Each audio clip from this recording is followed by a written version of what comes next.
أعوذ بالله من الشيطان الرجيم بسم الله الرحمن الرحيم الحمد لله رب العالمين الرحمن الرحيم والصلاة والسلام على سيدنا ونبينا محمد وعلى آله وصحبه أجمعين وبعد اللهم رب اشرح لي صدري ويسر لي أمري واحلل عقدة من لساني يفقهوا قولي آمين يا رب العالمين. Today inshallah we are with the second part of this book Virtues of Salah, of the prayer.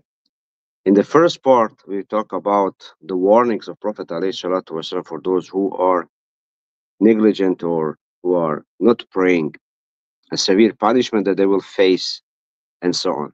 So many consequences. In the second part, we saw the rewards for those who are establishing prayer and whatever was promised and mentioned by Prophet ﷺ.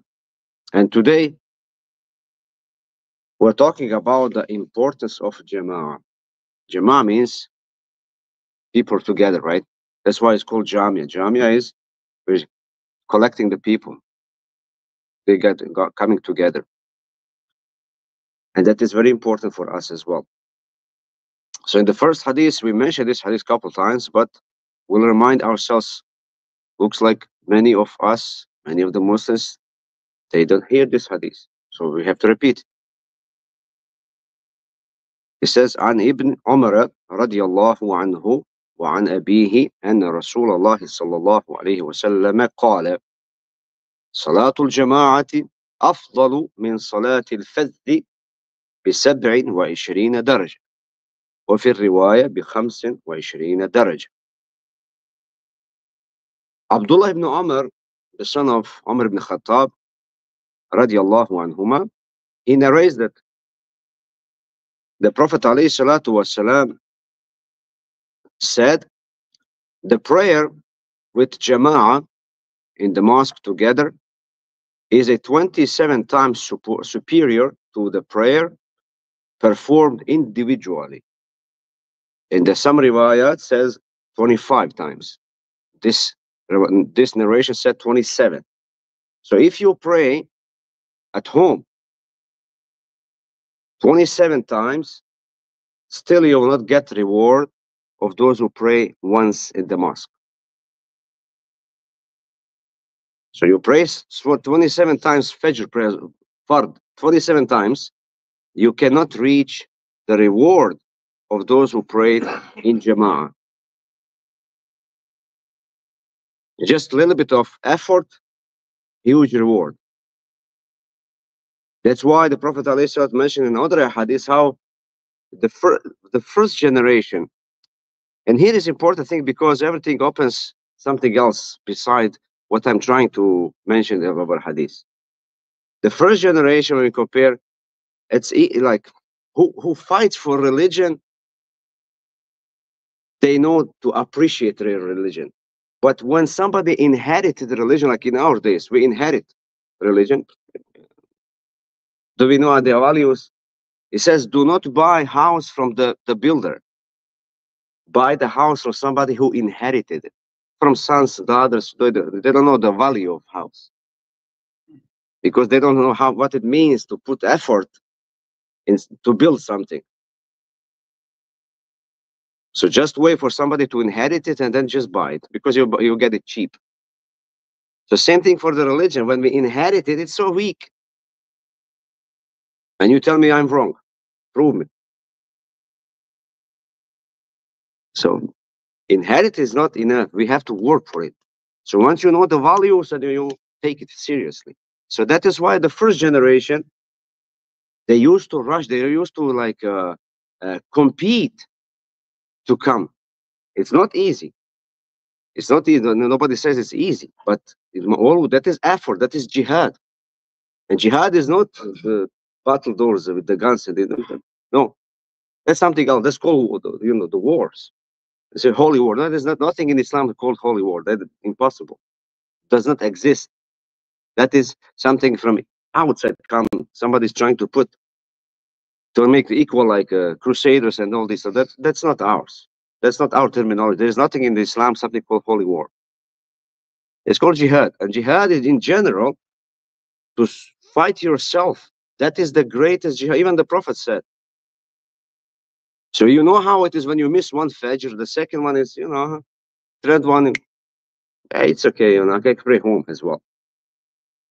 Because you don't fight yourself. And that is very hard to say to yourself, hey, you have to go.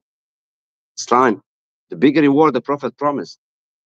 And then lastly, one story that happens long time ago about this hadith, that one gentleman who used to be late for some reason, probably it was for the lesson for generations to come. He was late.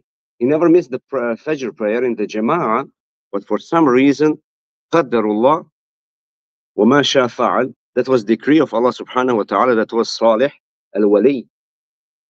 He was late for some reason for Fajr prayer. And he was coming in that mosque, in his mosque that he used to pray, they're already done. He went to the second one, people are coming out of the mosque. Third one, and then in the dream, it came to him in the dream and says, even if you pray, and he was praying like, I'm late, in 3 months I cannot reach. So he went home and he prayed 27 times Fajr prayer. 27 times. Because he wants to reach this reward.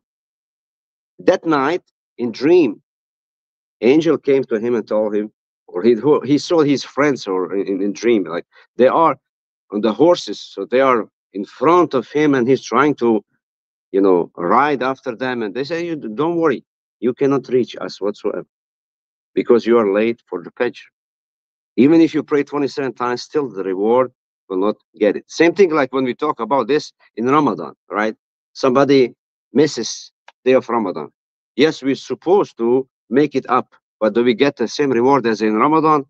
No, it's not same. Yeah, we have to make it up, but it's not reward the same. Because Ramadan is Ramadan, and out of Ramadan is out of Ramadan. We are just doing our obligation because we miss it. But the reward is decreased. So same thing, we could be, there is so many, of course, praying at home, but they will not get this reward. So take it seriously. Push yourself. Challenge yourself. Struggle with your nafs. Push yourself. Let me go. Because there is a reward. Because Jama'ah is important for us. Why we are so weak? Because we are not taking care of this. So from here, we can build ourselves. And we ask Allah subhanahu to help us. Amin. Da budemo kratki u ovome hadisu, dakle, u prvom dijelu smo govorili ove knjige, Vrijednost namaza, o riječima poslanika Alejsa, gdje on upozorava one koji ne klanjaju ili oni koji su nemarni prema namazu. Kazne i ono što ih sve čeka. Drugi dio knjige smo govorili o nagradama, oni koji obavljaju namaz i sve ono što je obećano u hadisima i nagrade odakle za nam obavljanje namaza. I treća stvar, ovo današnja, ako Bog da, koja govori o džematu. Ovo je džemat. U hadisu od Abdullah ibn Omara, sina Omar ibn Hataba radijallahu anhuma, kaže da je poslanik alejhi salatu vesselam kazao, namaz u džematu je bolji za 27 deređa od namaza pojedinca. Dakle, ako čovjek klanja namaz, ali eto nekako mrsko doći u džamiju, pa klanja kod kuće. Namaz u džematu je bolji 27 puta nego namaz kod kuće. I onaj ko klanja kod kuće ne može dobiti istu nagradu kao onaj ko je klanjao u džematu. Iako možda on kod kuće mu produži namaz, klanja sa pol Kur'ana, nema veze. Mi klanjamo sa kul huvallah, veća nagrada nego što on klanjao sa čitavim Kur'anom. Klanjanje sa ina tajna u džematu je bolje nego klanjati sa pola Kur'ana kod kuće sam.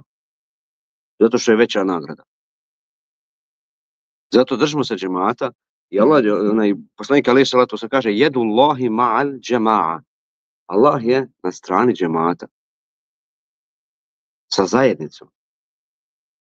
I nikad se džemat neće, dakle, složiti na neistini.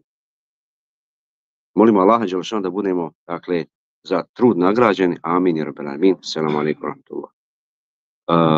I think there is a breakfast today, right? There is a food. Yeah. So there is some changes happens all the time. Alhamdulillah. Yeah. For